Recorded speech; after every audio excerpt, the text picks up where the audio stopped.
The MoneroTopia weekly news segment is sponsored by WizardSwap.io, a non-custodial cryptocurrency exchange. Hey, good morning. Hey, guys. How you guys doing? What's up, Tony? How's it going? Good. You just can't be bored, can you? There's lots of news always. I know. This is Europe, like it just UK. grow. The momentum just continues to slowly compound and grow. There's just so many things. Like Europe and the anonymous cryptos, the UK, Samourai wallet, a lot of stuff. Trump posting his AI-generated Pope picture. It's just so much to digest. Wow. Yeah. It's Yeah. highly entertaining. The Matrix is definitely entertaining us, so we're getting our money's worth in this video game. That's a good way to put it. Max entertainment. Yeah. Yeah, it's definitely a lot of. It's a big circus, that's for sure. Yeah. A lot of clowns. But yeah, take it away, man. I think there's a bunch of links today, so Yeah, a do lot your of good thing. stuff. Yeah. And then one thing I had about the Xenos algorithmic coin, but I'm not going to mention it since you guys already covered it. But other than that, let's get into the news section, guys. So the first thing I want to cover is a post from Spirobel. It's about a CCS proposal for the Monero browser wallet. So let's go into that CCS proposal a little bit. So Spirobel is behind it, and it's essentially going to be a Monero browser wallet, self-hostable Stripe payment links alternative, multi-sig, which is really cool. Companion app accessible across platform Monero library, and list of initial tasks. Some of them are add multi-wallet syncing to the library, enable multi-wallet background syncing and Monero payment links, spend function, private key management to the extension, and a lot of other stuff. Then it talks about the milestones, and also the most important section is the why. So the goal is to remove all friction from the privacy-enabled web shopping experience. Currently, most Monero shoppers have to copy and paste addresses from the Tor browser into their wallets. This opens the door to unnecessary OPSEC failures, as it is easy to get confused and intimidated by long strings of random numbers. So this is what it's trying to fix. And also there's a big difference, he said, between a browser wallet and a web wallet. A web wallet is a flawed experiment that is borderline custodial, as it runs wallet code inside the context of a website. This is not to be confused with a browser wallet. A browser wallet runs trusted code as a compartmentalized, constrained program instead of a sandbox. So I'm definitely looking forward to this project of Spirobel, and it's awesome getting more stuff for Monero. So I'm very excited. Now, moving on, let's talk about, well, it's been covered in the price segment, of course, but let's go into it a little bit. So Zach XBT posted about the suspicious transfer that was made from a potential victim for $330 million. So 3,520 Bitcoin, that's a lot. And this is the theft address, which we're gonna go into actually, because it's such a large amount that it's quite comical. And then he posted an update that it is confirmed to be a social engineering theft from an elderly individual in the US. So I guess they extorted him of that much money. And another update, so far 7 million has been frozen with the help of CF investigators, Binance security team, etc., etc. Two suspects in the 330 million heist include Nina Mo, a Somalian who operates a call scam center in Camden, UK, of course, and an accomplice, Work, who assisted with the site/call, and they have since deleted their social media accounts. Moving on to that address, as we can see over here, I just can't help but laugh because it's such a large amount. So there we go, $332 million that have been transferred into this wallet, to which they paid a fee of 9.8k sats. So moving that much money only costs $10. Of course, it could be a lot more expensive. You could pay for coffee and spend that much too on Bitcoin, but such a crazy number to see on a chain. And this is the address. Now, as we have seen in the body, and it's been talked about in the news segment, but Monero jumps 51% after suspicious transfer of 333 million in Bitcoin. And of course, people have been posting about it on X and social media, such as this one, Ayo, what's happening with XMR USDT? And I was also wondering what's happening because it jumped really, really high. It just went up a lot. And Crash reposted this, and he tweeted, "The richest and smartest people in the world will wake up one by one. Monero is a $100,000 coin trading at 270." And I think definitely smartest people and richest people will wake up and they will get some Monero. And it's definitely, we're not about pumping the price, but definitely the higher prices, more people use it, more transactions, more used it is. So yes, I do believe that it's going to reach quite a high price, and it's possible to reach that big of a price, and hopefully it's going to do it too. Quickly, RetoSwap average trade size up 600% since January, as we can see on here. So transactions have been, or the average trade size rather, has been going up as well. Now, let's talk about the EU. Now we're going to get into the EU ban, UK, and stuff like that. So the EU to ban anonymous crypto accounts and privacy coins by 2027. And this is what this Cointelegraph talks about.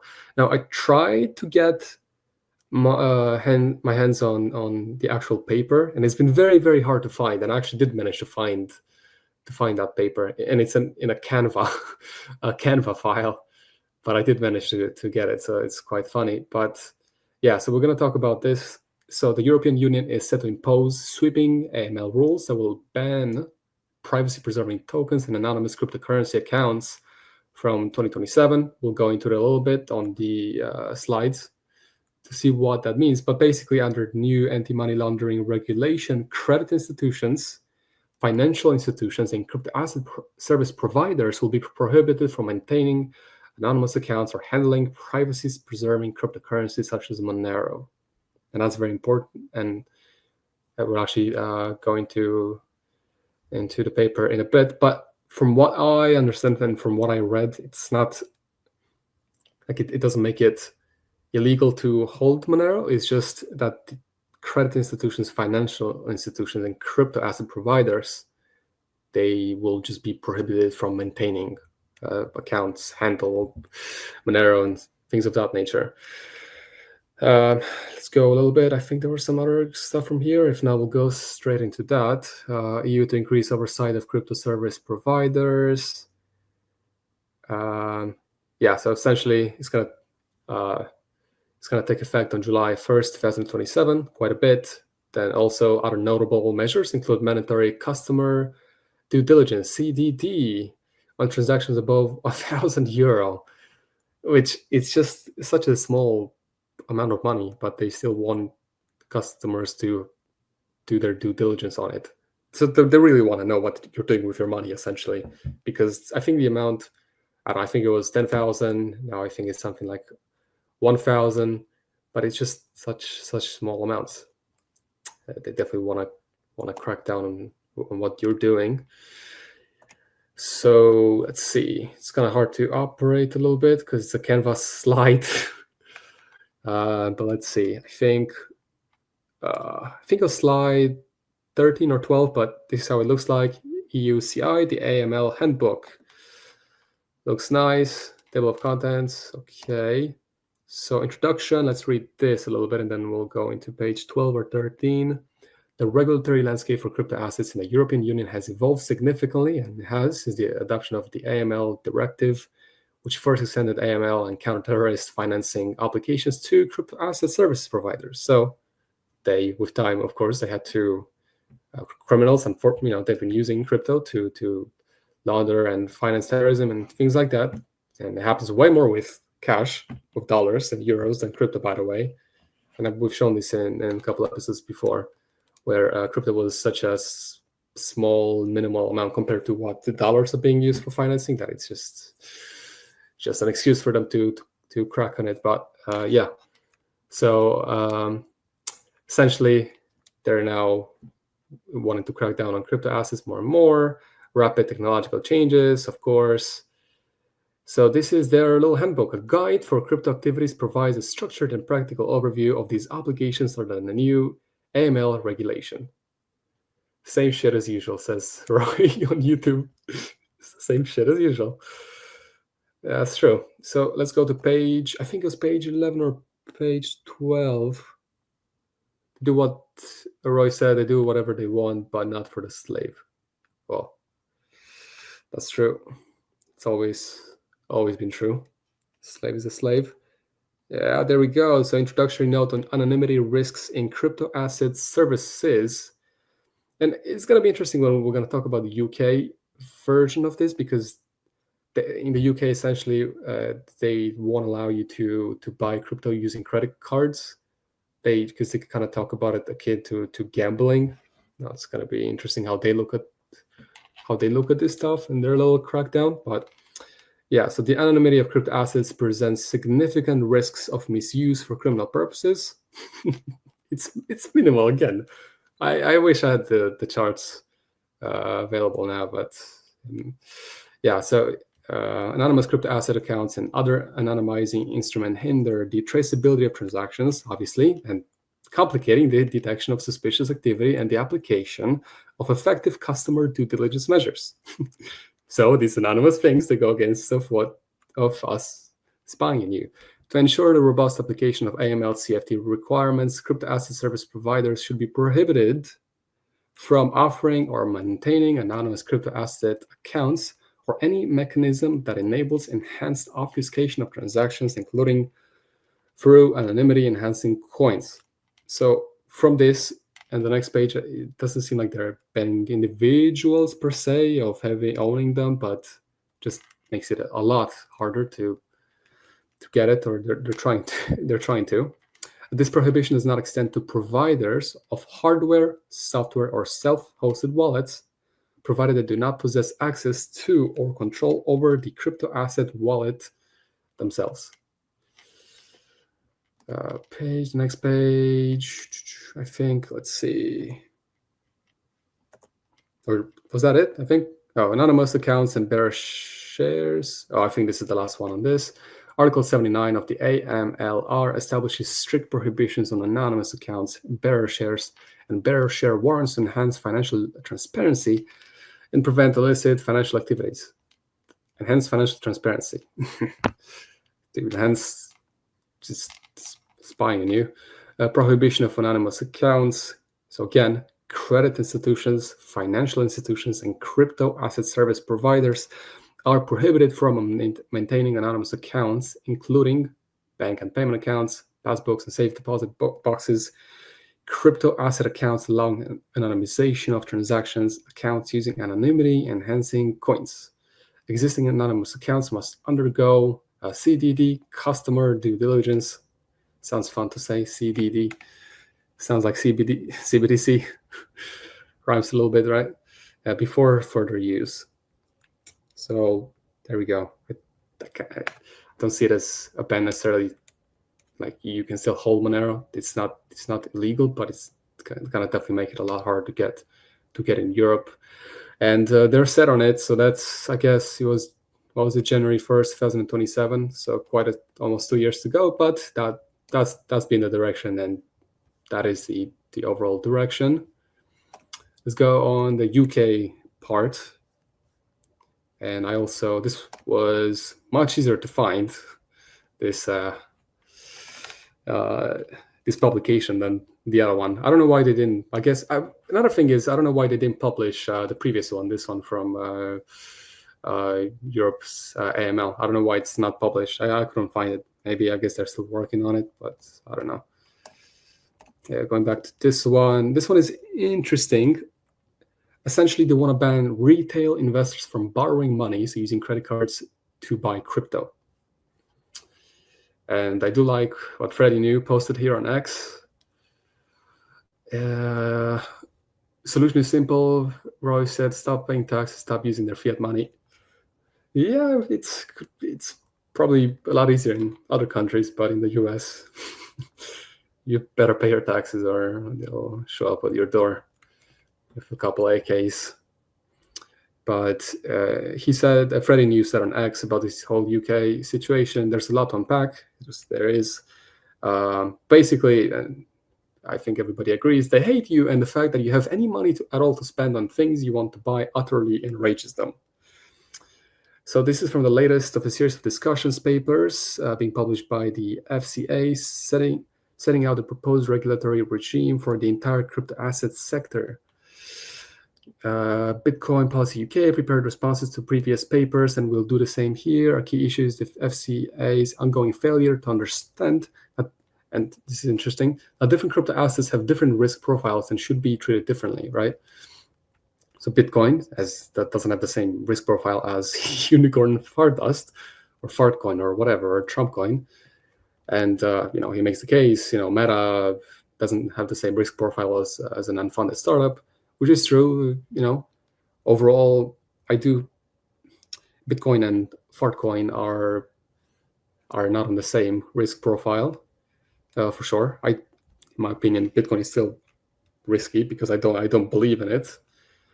But yes, they do have different risk profiles. Like it doesn't take much to rug the pool on Fartcoin, but it takes a bit more effort on Bitcoin.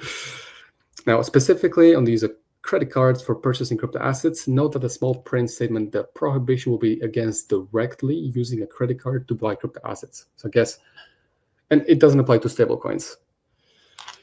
Then, with your credit card, you will not be able to buy cryptos. You can buy stable coins, and that is namely to protect you. But also on the credit prohibition, this is similar to the pre-existing prohibition on using credit cards in gambling. A reasonably obvious point to make here is that if the FCA clearly think that buying crypto assets is essentially gambling, and I do agree that it's like a lot of people do treat it as gambling in a way, especially these meme coins. So I can kind of see why they would like to protect you against gambling your money and inheriting debt and things like that. But I don't think that they really care about you to that extent. So there's another reason why they're doing this. Then any gains from such gambling should be treated the same way. Namely, any gains should not be subject to capital gains tax. If you think the market is gambling, then regulate it in exactly the same way. I do wonder if actually the money you make from gambling in the UK is taxable. So that's interesting, because then if you think that crypto is gambling, then perhaps it shouldn't be taxed. So yay, I guess, for people living in the UK.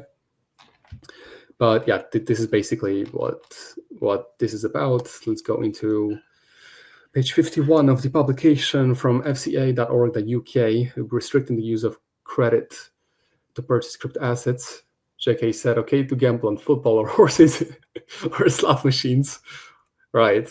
Like, I guess, right? I guess you can use your credit card in the UK to gamble on football or horses, but not on crypto assets. Actually, I should have looked it up. No, I thought about it right now. But if that's give us all your money, yeah. But okay, here's some statistics that I came up with, right? So 84% of UK adults, around 46 million people, they hold at least one credit or loan product. In the previous 12 months, high percentage reflects the widespread use of credit among UK adults, right? So a lot of people in the UK have credit cards. A lot of people have credit cards. Now about the crypto aspect, buying crypto assets with credit is becoming more popular amongst consumer, and that's around the world. A recent survey we commissioned from YouGov found that those who said they paid for crypto assets with a credit card or existing credit facility, it's doubled from 6% in August 2022, 14% to August 2024. So a lot more people are getting into crypto in the UK and globally. A lot of people are into crypto in Europe, in Romania, a lot of places.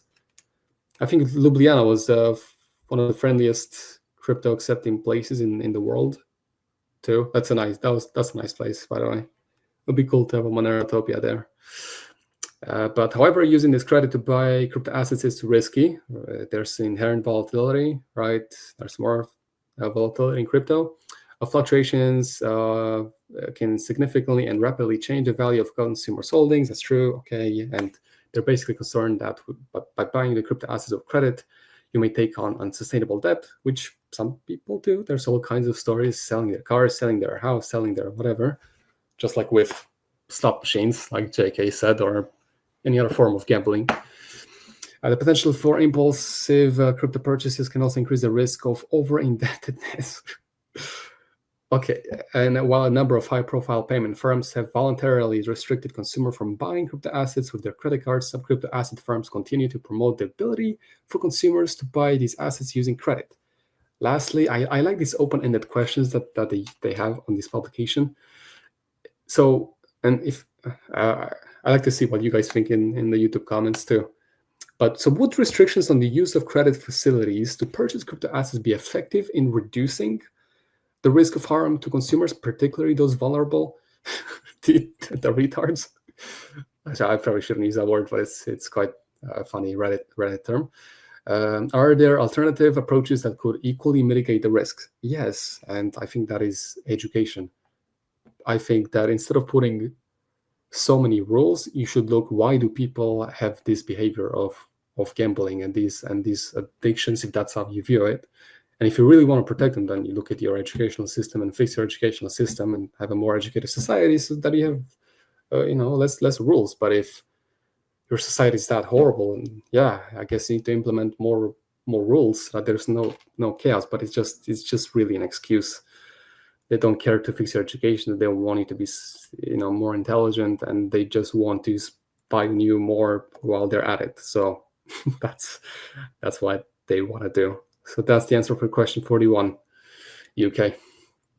I think you should fix your education, and then just have less rules. I don't know.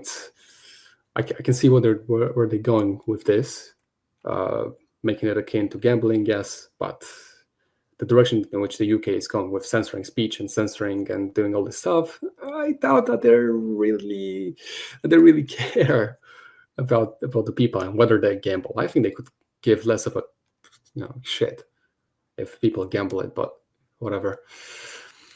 Use Monero to evade taxes. Well, that's up to you. Now let's talk about, this one is interesting too. Do I have the paper? I do have the paper. Cool. Okay. So this one is about the default surveillance chains. And this one is from Fluffy Pony. He said, I called it. Default surveillance chains, Ethereum, Solana, etc., are going to end up being deeply problematic in the EU, maybe even banned. They're waking up to the problems. So now let's go. This one is a lot of interesting news this week. Now let's read. This is from the edpb.europa.eu publication. Now, number 63, personal data, and I'm gonna read most of this verbatim. Personal data must be erased once the purposes of the processing has been achieved and any regulatory periods for retention have expired in order to conform to the principle of storage limitation. Data deletion, and this is because of just European laws, right? Get rid of the data after. Data deletion at the individual level in a blockchain can be challenging, and it is, and requires ad hoc engineering architectures. When deletion has not been taken into account by design, this may require deleting the whole blockchain. If the combination of on-chain and off-chain data compliance with data protection has been taken into account by design, it may be possible to prevent the future identification of a data subject for erasure of off-chain data, depending on the exact method chosen and the specific facts in question, whichever approach to storage limitation is chosen. It must be effective, or this would require their deletion of part of the blockchain, including the deletion of any copies held by nodes or other parties. Controllers should ensure that sufficient technical and organizational measures are in place for doing so. But it's crazy. But yeah, so essentially, just this sentence alone, this may require deleting the whole blockchain, or I guess part of it. I'm not sure by when this would be in place or whatnot, but it's crazy. So I wonder how that's going to evolve. But Europe is really cracking down on this stuff. Like I said, nice Monero for the win. Right, Monero for the win, indeed. Okay, one more from Fluffy Pony. So this is his guide to understanding the current Bitcoin up_return drama. Lawrence posted on X. He said, I'm asking a dumb question. Storing JPEGs on-chain seems kind of dumb. There are already enough other chains to do that. So why not just remove the ability to store arbitrary data and keep Bitcoin focused on, transactions? Well, we already know that it's not that good at transactions. So I guess keep it just for holding and stop clogging it based on what he said. But Fluffy Pony said, Bitcoin Core sucks. It has no privacy. At least Bitcoin Cash is Cash Fusion, but that is not as good as Monero's protocol level privacy. But the trade-off is that Monero cannot do smart contracts. That's by voluntarism on YouTube. European politicians need to get their minds right. I would hope so. There's a lot of things that they need to fix. A lot of stuff. But who knows? I don't know. I have my hopes in a new generation, I guess, but we shall see. I'm quite, pessimistic. I don't know. But Fluffy Pony said Bitcoin is designed to be like cash, and he made an interesting point here. But he basically said, you can't stop people drawing. I like his analogy, drawing cat pictures on $100 bills and then using those to pay. They're legal tender, and by law, the recipient does not have the right to refuse them, nor do they have the right to say, I like a $100 bill without a cat scribbled on it. I've actually had people refuse, or have I? No, actually, no. I think if it's ripped, obviously they can reject it. But if you scribble on it, do whatever. I guess you need to accept it. But if you try to pass a law saying that the people are not allowed to draw on or write on US dollar bills, it wouldn't stop people from doing it. He made a good point. They would just start using invisible ink. At worst, it use ink that takes a few hours to reveal. So the recipient. This is crazy, right? So that the recipient thinks the bill is unmarked, they receive it, but then after a few hours, it's unusable, and they've lost the money as they can't use the bill. So they scribble it, blah, blah, they think it's legit, there's law in place, and then, it's scribbled, so now it's invalid. So, yeah, that law would not really be effective. But essentially, that's what he talks about, and, if people want to do it, they can, but just... do it in a good way. So somebody said, trying to see, what is the law about the size of the cat pictures being limited put into place by Satoshi or later on? And he just said that, he replied, OP return with a limit of first 80 bytes, then 40 bytes, then back to 80 bytes was introduced in March 2014, so several years after Satoshi disappeared. I think he made a case of,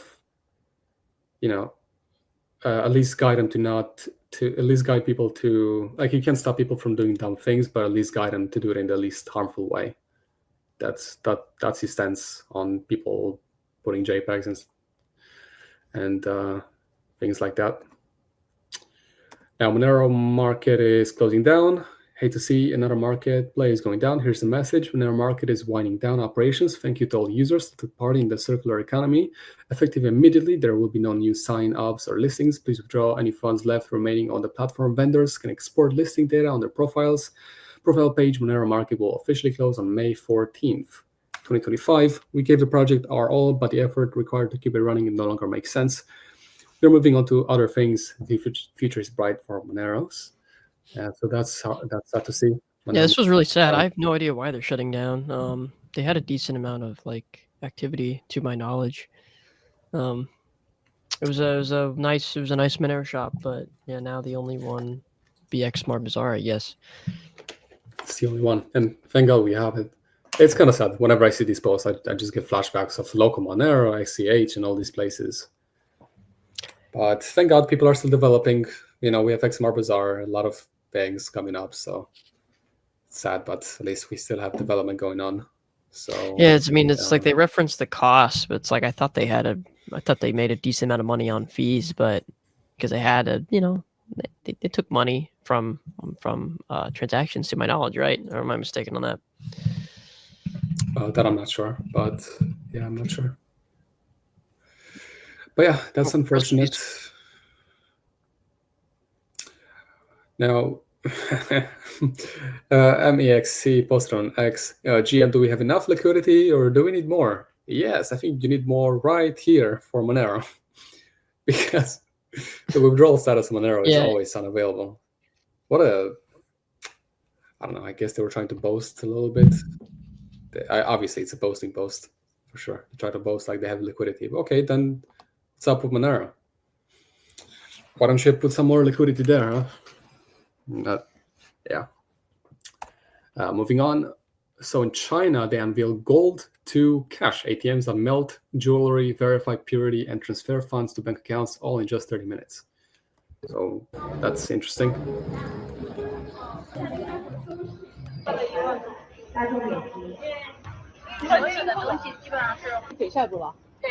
Wow. So golden earrings, golden chains, whatever you have, you just put it on, I guess, weights it, melts it, and gives you the money equivalent. That's interesting. Doug said, we need this machine at the next MoneroTopia spitting out XMR in exchange for gold. That'll be cool. Yeah, that'll be awesome. For sure. Then, oh God. Okay, let's go over this post over quick. Super testnet posted on X. Monero user Saberhagen says Monero has better receiver privacy than Lightning. I issued him a challenge. Will he accept it? This is the challenge. Essentially, he sent some Lightning. There was some Lightning and XMR exchange to public addresses, and let's see who figures out the most amount of information on the other one. And he posted this picture. Haha, here's what I found about you and your Monero. I know how much you have in it and all this stuff and blah, blah, blah. And then I am just going to read what Fluffy Pony said. And I may leave it at that with this one. If I can find it. God, it was really funny. Give me 1 second. Because it just sums it up, basically.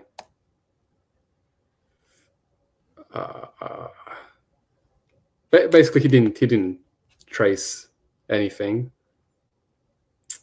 But, oh, it's so funny. Oh, I guess he was here. Xenok said, I don't know what's worse, the fact that you think this is tracing Monero or the fact that you have over 100 retards who liked it, lol. No wonder why Lightning Network still isn't used on darknet markets. Yeah, there we go. Hey, Fluffy Pony, can you give us any more details around this? And he basically just said, at no point is this even remotely tracing. An output identifier is not an address. You cannot send to it again, nor do you know if that is the balance or not, since you cannot know if that output has been spent or not. This is the dumbest thing I've read this year, and I should know. I've spent days reading idiotic arguments from the op return filter rows. So that's what Fluffy Pony has to say about this. So yeah, it's still uncomparable. And just look at what the dark market uses. Yeah, I won't even give this guy attention because he's just something. Yeah, that's why I just said to go over it quickly. But guys, remember the post? I forgot who posted it, but basically that the criminals are going back on to Bitcoin on darknet markets. And I think it provided no data or nothing. That was a funny post. Now, let's talk about the Samourai wallet case, SDNY versus DOJ. The Sovereign District of New York, but also known as the Sovereign District of New York, could drop the charges today if they want to. And it's just a clash between the SDNY versus the DOJ, essentially, as this article says. The DOJ says something, and then the Sovereign District of New York, or actually, I think it's Sovereign, they have a complicated relationship, and they just don't listen to what the DOJ says. And essentially, they could drop the case, but they just don't want to. That's what this whole thing says, essentially. So Earlier this month, Deputy Attorney General Todd Blanche asked the DOJ to reconsider criminal cases brought against cryptocurrency mixers in a memo outlining priorities for the agencies. And yeah, basically, the SDNY must review the case according to Blanche's memo, asking for more time to consider dropping the charges. It's rather an implication of the fact that SDNY has not yet made up its mind. Clickbait headlines such as those published by CoinDesk lull the public into a false sense of security that may hurt the developers' fundraising campaign. So I'm curious of how this is going to develop, but yeah, it's an interesting relationship between the two, and hopefully they will just drop those charges. But yeah, hopefully we're going to cover that one day on the news section. Zeno's about algorithmic private stablecoin. We talked about it in the news and the price segment, so you can go there to see about the Freedom Dollar and its components and stuff like that. So I'm not going to cover it here. Then I have a couple more. Very quick mention, just Donald Trump and his AI-generated Pope outfit. It's ridiculous, whatever. Okay, moving on. Just quick mention. I guess I'll talk about this for a little bit, just quickly, not too much. And then I've one more Monero mention video and then one more XMR Bazaar update. But I just want to talk about this just a little bit. And I'm going to talk about Romania specifically and our election being canceled, because I'm not going to talk much about the other guys. I know more about this than the others. But Elon Musk, JD Vance, they basically try to pressure Romania, or stuff like that, and that Georgescu, he should have won. He should have been the elect, and he actually didn't win. We didn't make it to the next step. There was one more, but I mean, he probably would have won. Who knows? Maybe. I'm not quite sure. So you can't say that he won, because he actually didn't. It was canceled. The one thing, it was just poorly handled, because our system, they should have caught what he did before, instead of letting the whole thing run. But they're basically saying that there's no democracy anymore and blah blah blah. But when you have these extremists, fascists, you name it, how can you let them run? It's just crazy. It's just crazy to me. I don't know how much he knows about this, but he should be more careful with what he's posting online, especially Georgescu, what he did. And I'm from there, so I can talk about it. I've seen his debates in my native language. He sounds absolutely ridiculous. Obviously, even if he's just crazy, he should still be able to win. But he's an actual fascist, actually verbatimly talking like him sometimes, like the fascist leader that we used to have. He said he used €0 for his whole campaign, but his TikTok was blowing up with bots. So that's obviously $1 million euro operation or dollar operation that he conducted. He said Russia is the wisdom, way to go, blah blah, and these people are pushing for him, and they're pushing for AfD, which is also extremist. It's crazy what's happening right now. And actually, our election is again this weekend. Well, actually right now. So I'm gonna go tomorrow to vote. It's gonna be interesting. But yeah, just a little bit about that.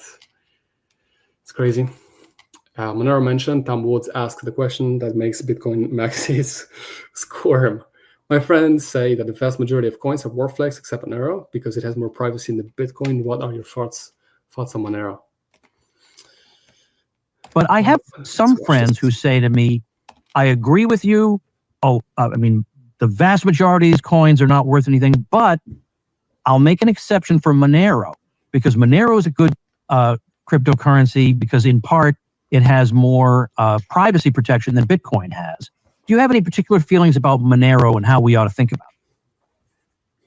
I think all of these coins, I guess I would be labeled a Bitcoin maxi. And I think what it comes down to is, at the end of the day, a lot of the broader crypto industry has really misunderstood what the competition is. They think it's a tech competition for better tech features on these blockchains, but really it's a monetary competition that comes down to these coins competing on monetary properties. And I think objectively, Bitcoin has the best monetary properties. And I think the Monero community would put the argument forward that if you don't have inherent privacy on chain, you have a deficient monetary property there. And I would just push back and say, I don't think that is the case. Monero is making the trade-off of you get perfect privacy, but it's hard to audit how many coins are actually in circulation. And when it comes to that aspect, I think the most important thing that Bitcoin solves is bringing sound money back to the world.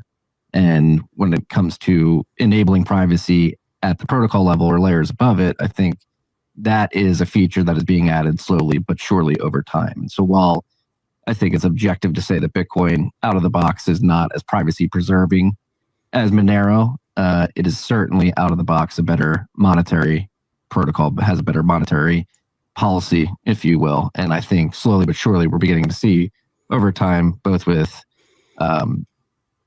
people using Bitcoin at the protocol layer smarter and development kits coming to market, like PayJoin development kit, making it easier to use Bitcoin privately out of the box, and privacy features being added in layers on top of Bitcoin are going to enable Bitcoin to be used privately over time.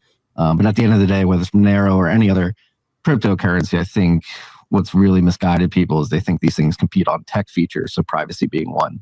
But really, they compete on monetary properties, and Bitcoin has the best monetary properties objectively, in my mind. So, okay, so he says that I'm preaching to the choir, obviously, but we all know the arguments, Bitcoin versus Monero, but it's nice to see that Monero has been mentioned finally, and not just privacy coins, and that the M word is actually spelled out. It's actually pronounced. So they actually said Monero finally, because usually they kind of sway around it and they just talk about privacy coins or other ones, but never mention Monero. So that's nice to see that it's being mentioned. Now, when it comes to his points, how is it a better how is it a better monetary system when it doesn't have fungibility, which is very, very important to cash? Fungibility is extremely important. It's not just about having the better technology, right? It's also about, like, can it actually be money? Can it be used? And it has fungibility, which, yes, comes with privacy. So one Monero is not going to be worth more just because I don't know who used it, right? You're not going to be able to spy on somebody's money and deduce how much they have, or they sent it, and all this stuff, which is absolutely crazy. And you can just introduce privacy slowly, but whatever. No, you either introduce it or you don't. And I don't think it's coming. It's already past that point. Like, come on. You think BlackRock and all these people are interested in Bitcoin being like Monero, fully private and fully actually working? No, they don't. They want to capitalize on the momentum, I think, capture a lot of people, a lot of investors, and that's the deal. But it has a lot of flaws. Bitcoin has a lot of flaws. The fees, the whole mining, centralized mining, and all these things that we all know of. So, but yeah, another thing is fungibility. That's just a very, very important aspect that Monero has, and that money has to have, that cash has to have. So, Frank said, Kemo had thinks fiat value equals better monetary system. All his points are wrong. And Camel hat. It's funny. The M word, yeah, the M word. People are scared to say it, but we say it here every day. I mean, every weekend, all the time. We're not afraid to say Monero, even if it's. I do wonder what's going to happen in Europe as well. If they're ever going to specifically say that you can't have Monero as an individual, because that will go against a lot of human rights laws. So I guess that's their way around it, the way they're doing it right now, just making it very, very hard to get, right?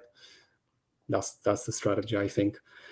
But stop using the fiat money. Yeah, stop using it as much as you can. And it's possible with K-Wallet, things of this nature. You just get Visa cards, gift cards, and you can get a lot of things done with Monero now, which is nice. Book your tickets, book hotels, whatever. Buy your groceries. So Doug posted on X. He said, very excited for this new feature that he talked about for a while now. In a few clicks, you can link your Signal, Simple X Chat, and Session, cool, accounts to your XMR Bazaar account so that when you receive a DM, order, or any notification on XMR Bazaar, you get a message on these apps. This avoids having to constantly log into XMR Bazaar to see our notifications and will lead to more connections and sales being made. Please take a moment to set up your notifications using one or all of these 3 popular private messaging apps. It will greatly improve your XMR Bazaar experience and boost the Monero circular economy. And for sure, it's an amazing feature because now, smash the like. Definitely, thank you, Ray. Definitely smash the like, guys. Subscribe, share, retweet, and get the word out. It is a great feature. So we went live with it a couple days ago, and it's already like 10x my XMR Bazaar experience because now I get messages on Signal whenever I'm getting DM'd. Otherwise, I just wasn't, checking it that often. And that's a big part of the problem we're trying to solve, right? We're trying to bring since it is a peer-to-peer marketplace, you're not dealing with the centralized system, so you need to basically coordinate and have the other peers interacting with you. So messaging is a very important component to kind of keep the sales going. So people, they place an order, they get a response. So this really greatly improves the communication between buyers and sellers. So everything's more instantaneous now.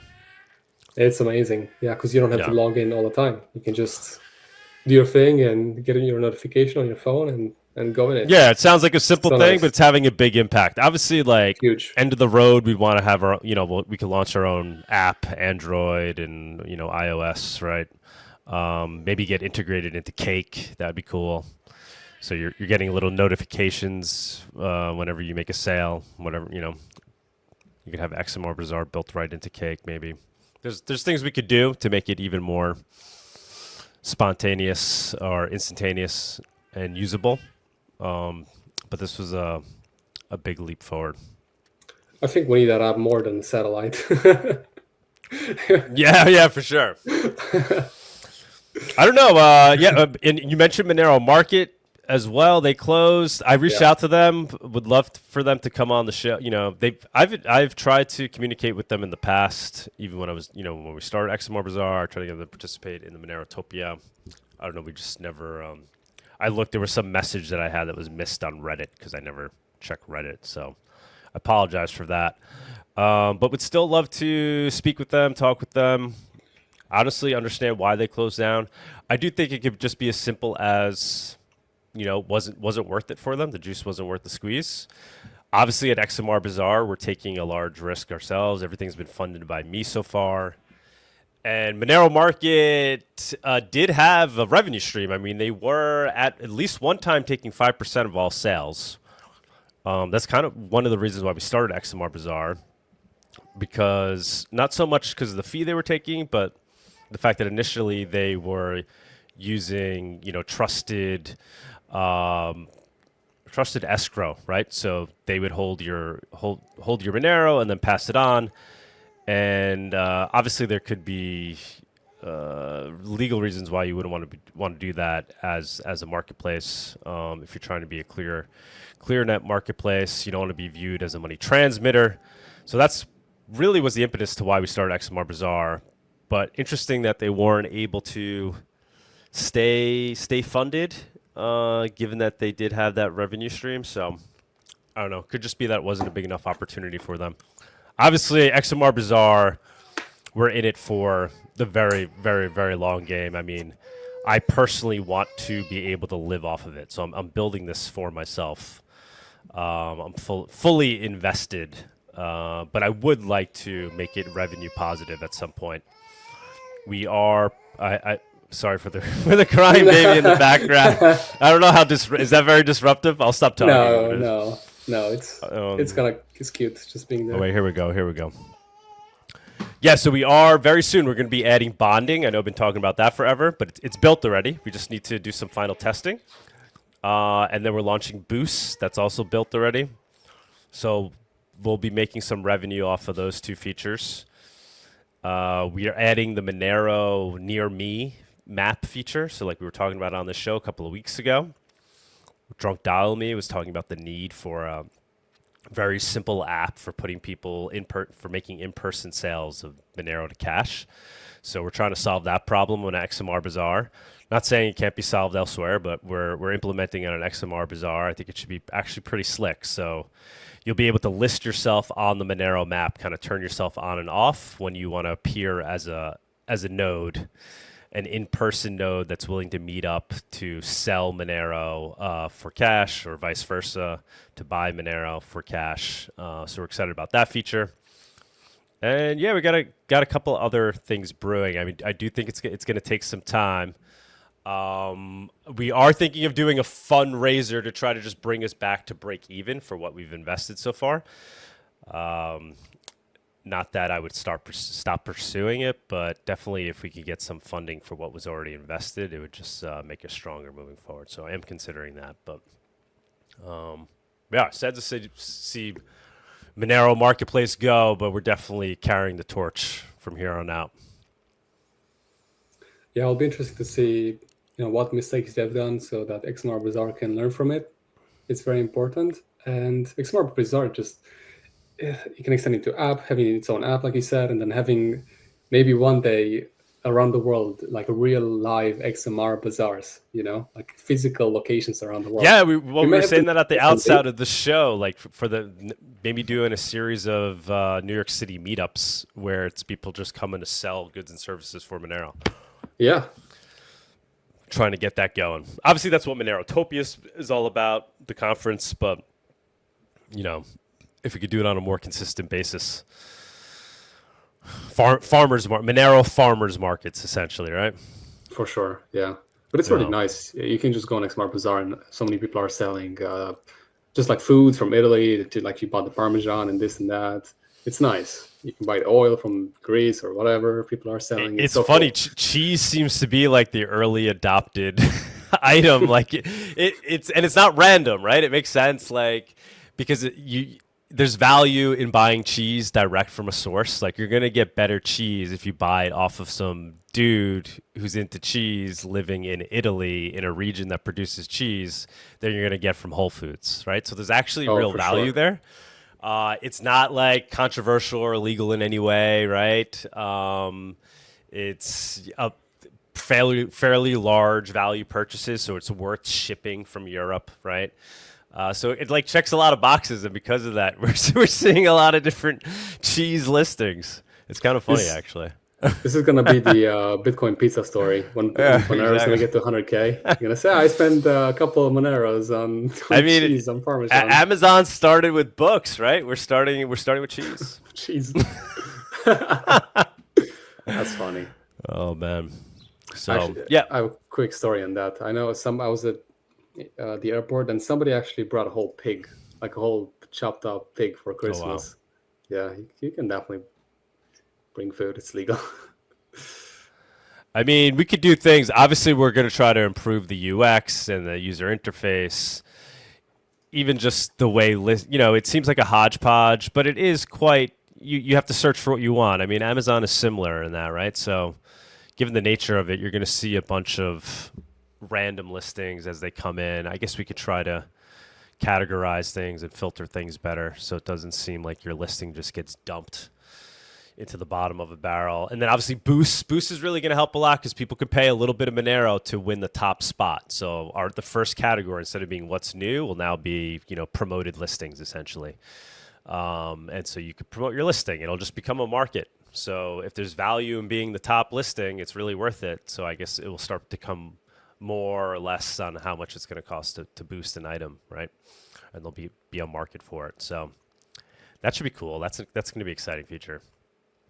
And that actually then, that does help solve the problem of categorizing things and not having, items just fall to the bottom of the barrel. Would you ever get a recommendation system on it? Let's say like Amazon in a way. I mean, I'm thinking honestly, big picture, if this could be done in a privacy preserving way, kind of like a chatbot concierge service where you talk to it and it helps, similar to, what's that company in Europe that help me here. You know what I'm talking about? They accept. What do they do? They accept. They basically allow you to buy anything you want with Bitcoin. They accept Monero as well. Their Monero numbers have been surpassing the Bitcoin numbers recently. Oh, coin cards? No. No. I feel like You know what I'm talking about. Shoppinbit? Shoppinbit. Right? Okay. Thank you, Shoppinbit is not a peer-to-peer marketplace. They're like a middleman that sells stuff, right? And so, like, you can come and buy anything. You could buy a car through Shoppinbit. You could book a vacation. So trying to kind of incorporate that, buy anything, get anything you want through XMR Bazaar, but in a peer-to-peer way where you're connecting the sellers and the providers. And there's this middleman service. Maybe you pay a small fee for it, but you get that instantaneous talking to a chat bot where it's like, oh, what are you looking to get? Oh, I want to get some methylene blue for Monero. And does a search, and it's like, you're just paying, you're like, this one has, or, it's kind of like going through the process and of helping connecting buyers and sellers. And there's some efficiencies I think that could be made there. I don't know. That's the thing. An idea like I've been dreaming about. Kind of. Yeah, and you're paying a little bit for this service, right? So it's like a concierge service. Okay. Because there is awesome. A process, right? With dealing with because it's peer to peer, you have to communicate. Each sale is like a communication between buyers and sellers. So we have to slowly make that more fluid over time. Obviously, by knowing who the authenticated sellers are, vendors, the trusted ones, right? So then there's no need to communicate and rehash whether this person can be trusted. So you could speed things up there. But I think there's other things you can do as well. So I'm looking to Ross tweeting about it eventually. Yeah, maybe we see him at PorkFest. Obviously not promising that by any means, but that has been a kind of a rumor that he might show up. And now, honestly, he's going to other events. So PorkFest, I wouldn't be surprised if he went to PorkFest. He's going to the Bitcoin event, right, in Vegas. That's pretty huge. That's going to be a Bitcoin conference, or yeah. That's going to be his first debut, I think. And then I saw him mention that he's going to another conference. Oh, maybe Freedom Fest. So honestly, makes sense for him to go more to PorkFest than those two. So unless by that time he wants to take a break, I wouldn't be surprised if he showed up at PorkFest. And we're going to have the largest tent at PorkFest. So there's a chance that we get him to come hang out, come on our stage, put him on a panel. This is the goal. This is what the vision that Aaron, Day, and I share, and to kind of have a privacy coin moment at PorkFest among some of the OG Bitcoiners that were interested in it originally for those reasons, for digital cash reasons. So it could be the culmination of a privacy coin movement. That's what we're hoping for. And then obviously MoneroCon is happening at the same time. So it's going to be peak privacy coin time. It's going to be fun. Yeah. If you go on Bitcoin, the Bitcoin conference, the first speaker is Ross, next to Michael Saylor. There you go. Yeah. Yeah, so he's confirmed. Next to Michael Saylor. Wow, that's just incredible, right? It's like both faces of Bitcoin. OG Bitcoin, what it was really meant to, what it stood for, and then Michael Saylor, the sellout version of Bitcoin. Wait, can you share my screen so I can show it? Yeah. That's pretty incredible. Yeah. Yeah, there we go. Wow. Yeah, Ross is first, freedom fighter, and then charlatan Michael Saylor right next to him. Guys, we're this is a couple super chats I want to pull up here. MoneroTopia conference will be viewed like this, right? We'll be looking at it the top speakers of MoneroTopia as Monero blows up and goes mainstream. Cyrus tipped $5. I understand what Body is saying about silver, but I haven't given up on it. Like I don't give up on Monero. It's about exposing the satanic cabal and getting as many people to see the truth as possible to affect the change we want to see. Sure. Thanks for the $5. I have nothing to say to that. Maybe Body has something he can reply to in the viewers on stage segment. Berg tips $1. XMR Bazaar having integrations to messenger apps are better than it having its own app. IMO, it would not run a separate app. Yeah, I think so too. Cool. Yeah, for now it does the job for sure. Like We I get said, integrating into Cake could be cool. That could be make it convenient. That can make checking out more convenient and everything.